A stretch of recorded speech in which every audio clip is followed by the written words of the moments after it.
اهدنا الصراط المستقيم. الحمد للہ رب العالمین والصلاة والسلام علی سید الاولین و سید الآخرین وعلی آلہ و اصحابہ اجمعین، اما بعد. بسم اللہ الرحمن الرحیم.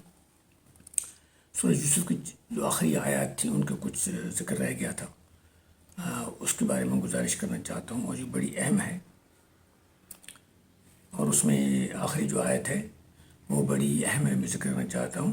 وما ارسلنا من قبلک الا رجالا نوحی الیہم من اہل القری افلم یسیروا فی الارض. یہ آیت مبارکہ ہے آخری سے پہلی کہ ہم نے نہیں بھیجے آپ سے پہلے مگر مردوں کو رسول بنا کر شہروں میں سے. جو نکات میں پیش کرنا چاہتا ہوں وہ یہ ہے کہ رجال کہنے کا مقصد یہ نہیں ہے کہ خواتین سے کوئی تفریق کی گئی ہے. یہ سوال کیا گیا تھا کہ بے خواتین میں سے نبی کیوں نہیں آئے. تو اس کے بارے میں تین رائے ہیں. ایک رائے تو ہے یہود کی، وہ کہتے ہیں کہ حضرت موسیٰ کی جو والدہ تھیں وہ نبی تھیں. دوسری رائے عیسائیوں کی، وہ حضرت مریم کو بھی نبی بلکہ اس سے بھی اوپر کا مرتبہ لے گئے. اب تیسری جو رائے اسلام کی ہے کہ عورتوں کو نبی نہیں بنایا گیا، مردوں کو نبی بنایا گیا ہے، وہ اس آیت سے ماخوذ ہے. اس کا سبب کوئی مرد کی عورت پر فوقیت نہیں ہے. بحیثیت مرد اور بحیثیت عورت دونوں اللہ کی مخلوق ہیں، دونوں بحیثیت انسان برابر ہیں.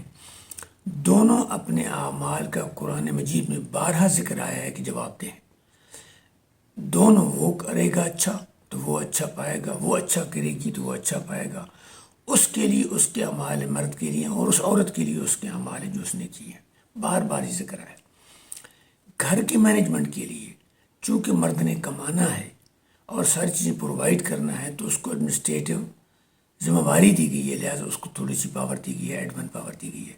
لیکن وہ فوقیت نہیں ہے بحیثیت انسان، وہ ایڈمنسٹریٹو ایشو ہے. جو ہم دیکھتے ہیں کہ کئی آرگنائزیشن میں خواتین ہیڈ کر رہی ہیں اور کہیں مرد ہیڈ کر رہے ہیں. وہ ایک جنرل رول ہے. اب نبیوں کو والا معاملہ جو ہے اس میں عورت کیوں نبی نہیں بنی اور عورت کو کیوں نہیں گھر کی ذمہ داری دی گئی، یہ دونوں بڑے انٹرلنکڈ ہیں. اب آپ دیکھیے کہ نبی کا کام ہے بڑے آڈ حالات میں تبلیغ کرنا، لوگوں کو بتانا، لوگوں کو سمجھانا، لوگوں کو سکھانا، اور لوگوں نے اس کی شدید مخالفت کرنی ہے جو تاریخ سے ظاہر ہے، کیونکہ وہ ایک نئی چیز پیش کرتے ہیں جو لوگوں کو پسند نہیں ہوتی. ان حالات میں ان کی جو سروس ہے وہ 24/7 یعنی پورے ہفتے میں ہر وقت موجود ہونی چاہیے، الا کہ کوئی بہت ایمرجنسی ہو جائے. یہ مرد کے لیے ممکن ہے. اب عورت کی کیفیت دیکھیے. عورت کو اللہ تعالیٰ نے پیدا کیا ہے، اس کا ایک رول ہے کہ اس نے ولادت دینی ہے اور انسانیت کی بقا کو جاری رکھنا ہے. اس کے لیے اس کے جسم کی ساخت ہے، اس کے لیے اس کے جسم کی مختلف کیفیتیں ہیں.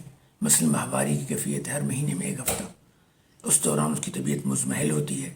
اس پہ اگر آپ بوجھ ڈال دیں گے تو کس قدر زیادتی ہوگی. پھر حمل کے دوران اس ایک انسان کو اٹھا رہی ہے، 9 مہینے کی مدت ہے، تو وہ کہاں اپنے دوسرے فرائض انجام، اس کو تو راحت چاہیے، آرام چاہیے. اسی وجہ سے اس کے اوپر کمانے کی گھر کی ذمہ داری نہیں ہے. پھر ولادت کے بعد پھر اس کے 40-50 دن ہیں جن میں اس کی پوسٹ نیٹل پیریڈ ہے. اس کی طبیعت میں کمزوری ہے، تکلیف ہے، اس نے نیچرل پوزیشن میں آنا ہے. اسی وجہ سے اس کو نبوت کی ذمہ داری سے مستثنا قرار دیا گیا. پھر بچے کو 3 سال تک پالنا ہے، معصوم بچہ ہے، اس کی خیال نہیں کیا جائے گا. تو پھر وہ کہاں یہ اپنا فرض جو انسانیت وجود کے لیے وہ پورا کرے گی یا وہ پورا کرے گی. تو اس وجہ سے عورت کو مستثنا کیا. دوسری بات یہ تھی کہ شہروں میں نبی بھیجنے کا مقصد یہ تھا کہ شہروں کے لوگوں کا مزاج، ان کی علمی قابلیت، ان کی ٹالرنس، ان کا سوشل ایٹیچیوڈ دیہاتیوں کے مقابلے میں مختلف ہے. دیہات میں جو کہ اتنا اجتماع نہیں ہوتا، اتنی ٹالرنس نہیں ہوتی، ایک ہی کنبہ ہوتا ہے، ایک ہی فرد ہوتے ہیں، تو ان میں جذباتیت زیادہ ہوتی ہے، محبت زیادہ ہوتی ہے، نفرت شدید ہوتی ہے اور برداشت کم ہوتی ہے. اور پھر شہروں میں عوام تک رسائی زیادہ ہوتی ہے. دیہات میں یا ایک قبیلے میں ایک گھر میں چند افراد ہوں گے تو شہروں میں ہزاروں لاکھوں افراد ہوں گے. تو ان 2 وجوہات کی وجہ سے یہ بات کی گئی ہے. ورنہ ساری زمین ہے یہی وجہ ہے کہ اتنے بڑے بڑے انقلاب شہروں سے شروع ہوتے ہیں اور پھر شہروں کی وجہ سے، اور دارالحکومت یا پایہ تخت تمام طور پر شہروں پہ ہوتے ہیں۔ اگلی جو آیت تھی وہ یہ تھی کہ ان قصص میں عبرۃ لأولی الالباب، اہل عقل کے لیے، اہل عقل اور اہل سمجھ کے لیے اس میں عبرت ہے، سمجھ ہے۔ اور اچھا یہ جو آیت اس میں آیت میں تھا کہ افلا تعقلون، اس میں کہا گیا تھا کہ ہم نے مردوں میں سے نبی بنا کے بھیجا، اس میں بھی کہا گیا کہ تم غور نہیں کرتے ہو، دیکھتے نہیں ہو کہ پیچھے کیا گزرا ہے، واقعات کیسے گزرے ہیں، جو قومیں نہیں مانتی تھیں وہ کیسے تباہ ہو گئیں، اور مد و جزر کیسے آیا ہے، قومیں کیسے بنی ہیں، کیسے ٹوٹی ہیں۔ انسان کا دوام نہیں ہے، انسان تو بیچارہ ایک چند عرصے کے لیے آتا ہے پھر چلا جاتا ہے۔ تو ان چیزوں پہ غور کرو۔ پھر یہ کہا گیا ہے کہ ان قصے میں عبرت، خاص کر یوسف علیہ السلام کے واقعہ میں، انسانی نفسیات، انسانی وجود، انسانی زندگی کا کس قدر خوبصورت واقعہ ہے۔ بچپن میں کیا ہوا، حضرت یعقوب نے آپ کے خواب سے آپ کو دیکھ لیا، پھر آپ جو کہ مسکین آپ کی والدہ فوت ہو گئی تھی، ان کا خیال کرتے تھے، پھر اپنے سگے بھائی، ان میں کیا اختلافات ہو گئے، ان میں کیا ضرورتیں پیدا ہوگی، ان میں کیوں نفرتیں پیدا ہوگی۔ اس کے بعد پھر انہوں نے کیا بہانے کیے، انہوں نے کس طرح آپ کو نظر سے ہٹانے کی کوشش کی، پھر والد صاحب نے کیا چالاکیاں کی، اور والد نے اپنے سمجھ بوجھ ہوتی ان کو کہا کہ دیکھو ان کے ازمالے کیا کرتے ہیں، کہا بھیڑیا لے جائے گا، تم اس کی حفاظت نہیں کر سکو گے۔ پھر وہ روتی ہوئی آئے تو کہا کہ میں اللہ پہ چھوڑتا ہوں، اللہ جانتا کیا حال ہے۔ پھر اس کی انکوائری نہیں کی کہ بھئی میں جاؤں کہاں ہے، کیا جگہ ہے، وہ جگہ ہے، قمیض کہاں ہے وہ، کہاں اس کو دیکھو، کہاں انہوں نے بھیڑی نے مارا ہے، کہیں کہاں جنگل میں چھوڑا ہے، ہڈیاں کہاں پڑی ہیں، خاموش ہو گئے۔ اس کے بعد پھر کنویں میں گر گیا یوسف، وہاں اللہ نے آپ کو بچا لیا، پھر لے گئے، پھر غلام بن گئے۔ غلامی کے دوران مالک کا آپ نے احترام کیا، جوانی میں پہنچے، اللہ نے علم و قوت عطا کی، وہ مالک خود عاشق ہو گئی، ان کی بھی نوجوانی، اس کی بھی ہے انتہائی حسرت اور خواہش، پھر یہ رشتہ، پھر آپ نے جیل جانے کو پسند کیا، جان بچائی، اللہ تعالیٰ نے پکڑے گئے تو آپ نے وضاحت کی، اس نے کہا میں آپ کو تنگ کروں گی، تو اللہ سے کہا اللہ مجھے جیل بھیج دے۔ جیل میں آپ نے کس قدر تبلیغ کی، لوگوں کا خیال کیا، جن لوگوں نے خواب پوچھے ان کو بتائے، اپنے دین کا اظہار کیا۔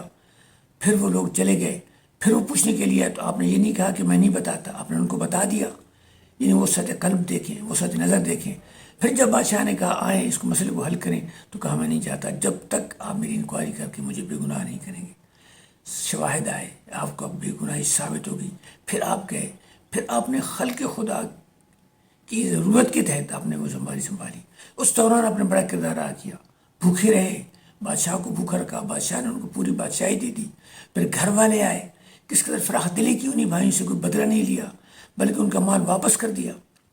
پھر دوبارہ کہا سب کو تو میں دوں گا، میں تاکہ واقعہ کے مطابق دوں، تحقیق کی۔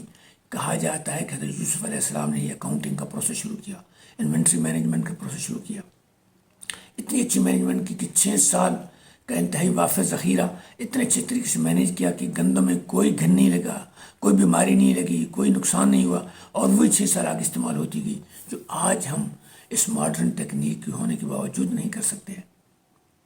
پھر بھائیوں کو فراخ دلی کی جب آیا، بھائی نے بات بتائی تو کہا میں روک نہیں سکتا، پھر ایک طریقہ کیا قانونی تاکہ روک سکیں، اس کے پھر چھوڑا۔ پھر دوسرے نے کہا ہم اس کی کو، کہا نہیں، جس نے ظلم کیا ہے وہی رہے گا۔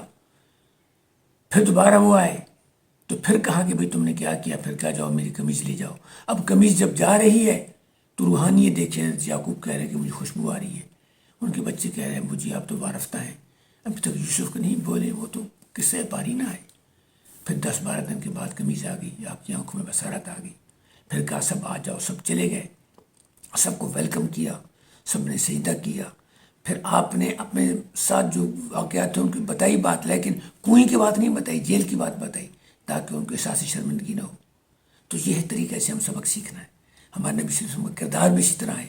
اور یوسف علیہ السلام کا جو واقعہ ہے مکہ کے حالات کے عین مطابق تھا، مسلمانوں کو تسلی دینے کے لیے، اہل مکہ کو وارنے کے لیے کیا گیا۔ ہمارے لیے آج تک ہمارے سوشل کردار میں ہم دیکھتے ہیں کہ کینہ، حسد، بغض بھائیوں میں، دوستوں میں، گروپس میں، مفادات میں آ جاتا ہے، ہمیں کس طرح کنٹرول کریں، کس طرح عظمت کردار کریں۔ حضور نے کس طرح معاف کر دیا تھا سارے اہل مکہ کو، جس نے آپ کے چچا کا کلیجہ چبایا اس کو بھی معاف کر دیا۔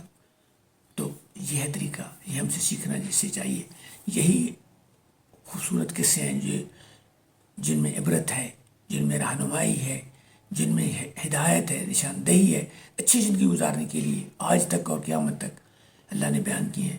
یہ بڑا ضروری ہے کہ ہم کتاب کو ترجمے کے ساتھ پڑھیں، اس پہ غور پڑھیں، اس کے احکامات کو سمجھیں، اس پر عمل کرنے کی کوشش کریں، اور اگر ہم عمل کریں گے تو ہمارا اپنا فائدہ ہوگا۔